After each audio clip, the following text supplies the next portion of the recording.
আজকের ভিডিওটা একটু অন্যরকম, ইনফরমেটিভ ট্রিটমেন্ট রিলেটেড।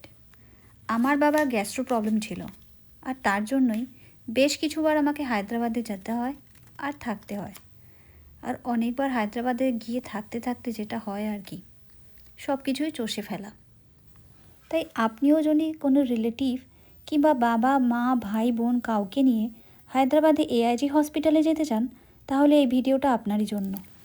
সবার প্রথমে বলি, এআইজি কিংবা এশিয়ান ইনস্টিটিউট অফ গ্যাস্ট্রোএন্টারোলজি কেন?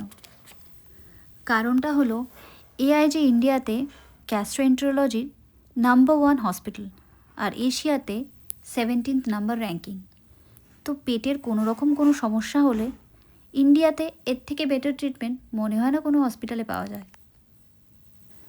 আমার বাবার গলব্লাডারে ডাস্টের মতো একটা লেয়ার ছিল, তাই কোনো কিছুতেই গলব্লাডারটা রাখা যেত না।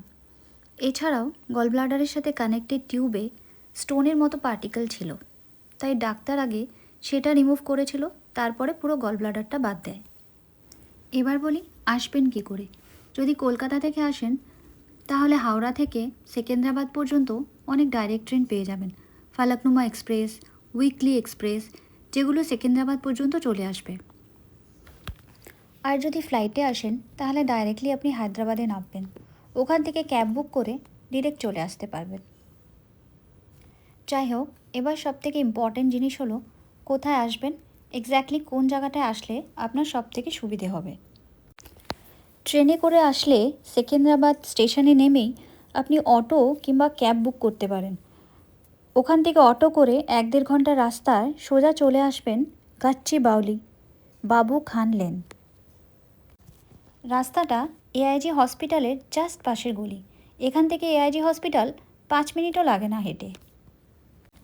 আর একটা ল্যান্ডমার্ক বলে দিই, এই নিমন্ত্রণ হোটেল। আপনি অটোওয়ালাকে বলবেন নিমন্ত্রণ হোটেলের সামনে রাখতে। এখানেই আপনি অনেক হোটেল পেয়ে যাবেন আর খুঁজে নিতে পারবেন আপনার বাজেটের হোটেল।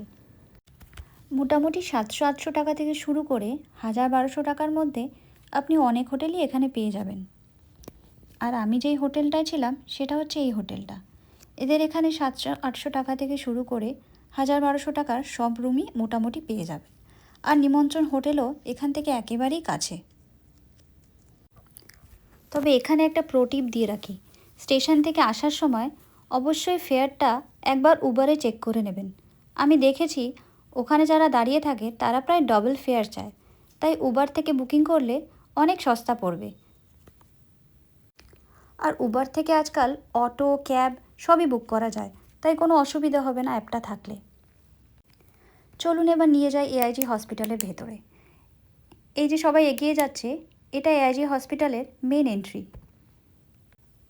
আপনি আপনার হোটেল থেকে সরাসরি হাঁটতে হাঁটতেই হসপিটালে চলে আসতে পারবেন, বেশিক্ষণ লাগে না। আরেকটা হলো, এখানে কিন্তু মোটামুটি অক্টোবর থেকেই ঠান্ডা ঠান্ডা ভাব পড়ে যায়, তাই আসার সময় ওয়েদারটা দেখে তবে জামা কাপড়গুলো সেই অনুযায়ী নেবেন। সোম থেকে শনি হলো ওয়ার্কিং ডে, শুধুমাত্র সানডে কোনো ওপিডি হয় না, যেদিন ছুটি থাকে। এন্ট্রি গেট দিয়ে ঢুকেই সোজাসুজি সামনের দিকে চলে আসবেন। সামনের দিকে আসলেই দেখতে পাবেন অনেকগুলো কিয়স্ক আছে।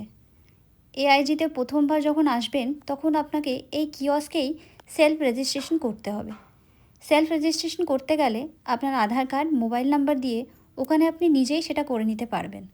আর করেই সোজাসুজি ওপরে এসকেলেটর দিয়ে চলে আসবেন ফার্স্ট ফ্লোরে। যদি অনেকজনের সেলফ রেজিস্ট্রেশন একসাথে করতে হয়, তাহলে প্রত্যেকেরই আলাদা আলাদা আধার কার্ড লাগবে, কিন্তু একই ফোন নাম্বারে 2-3 জনের রেজিস্ট্রেশন হয়ে যায়। এখানে কিন্তু শুধু গ্যাস্ট্রো না, আমি অনেক এমন পেশেন্ট দেখেছি যারা রেগুলার চেক আপেও এসে থাকে, ফুল বডি চেক আপ যাকে বলা হয়। এখানে ইএনটি আর রেনাল ডিপার্টমেন্টটাও খুব ভালো শুনেছি। ফার্স্ট ফ্লোরে উঠেই কিছুটা এগিয়ে দেখবেন একটা হেল্প ডেস্ক, আমার ডান দিক দিয়ে গেল। এখানে আপনি এসে জিজ্ঞাসা করবেন কোন ডাক্তারকে দেখাবেন। আমার বাবার জন্য আমি ডক্টর গৌতম রেড্ডিকে দেখিয়েছিলাম মেডিসিন ডিপার্টমেন্টে। এছাড়াও ডক্টর মোহন রামচন্দানি খুব বড় ডাক্তার, আর ওনাদের ব্যবহারও খুব ভালো। প্রথমে মেডিসিন ডাক্তার দেখবেন, তারপর টেস্ট লিখবেন। টেস্ট হয়ে গেলে তারপরে রিপোর্ট। মেডিসিন ডক্টররা মোটামুটি কয়েকটা টেস্ট কমন করাবেই, যেরকম এন্ডোস্কপি, কোলোনোস্কপি আর ব্লাড টেস্ট। তাই খালি পেট থাকলে ব্লাড টেস্টটা সেদিনই হয়ে যাবে, আর এন্ডোস্কপি কোলোনোস্কপির জন্য পুরো দিনটা লাগে, যেটার জন্য আপনি নেক্সট ডের অ্যাপয়েন্টমেন্ট নিয়ে নেবেন। নেক্সট ডে এন্ডোস্কপি আর কোলোনোস্কপি হয়ে যাওয়ার পর তার পরের দিন আপনি রিপোর্টগুলো পাবেন। রিপোর্টগুলো ফার্স্ট ফ্লোরে অনেকগুলো কিয়স্ক থাকে, সেখান থেকে কালেক্ট করতে হয়। আপনার মোবাইল নাম্বার দিলেই অটোমেটিক সব রিপোর্ট চলে আসবে। আর রিপোর্ট দেখেই ডক্টর ডিসাইড করবে যে ওষুধ দেবে কিংবা সার্জারির জন্য সার্জনের কাছে পাঠাবে। এক্ষেত্রে একটা কথা বলে রাখি যে সার্জারির ডেট কিন্তু আবার তৎক্ষণাৎ পাওয়া যায় না, ডেট পেতে কিছুদিন সময় লেগে যায়, তাই রিটার্ন টিকিটটা আগে থেকে না কাটাই ভালো। কলকাতার এমন অনেক পেশেন্টের সাথেই আমার কথা হয়েছে যারা হয়তো কলকাতায় বলেছে যে পুরো লিভারটাই ট্রান্সপ্লান্ট করতে হবে, কিন্তু এখানে এসে শুধুমাত্র ওষুধ খেয়েই তারা বাড়ি ফিরে গেছে।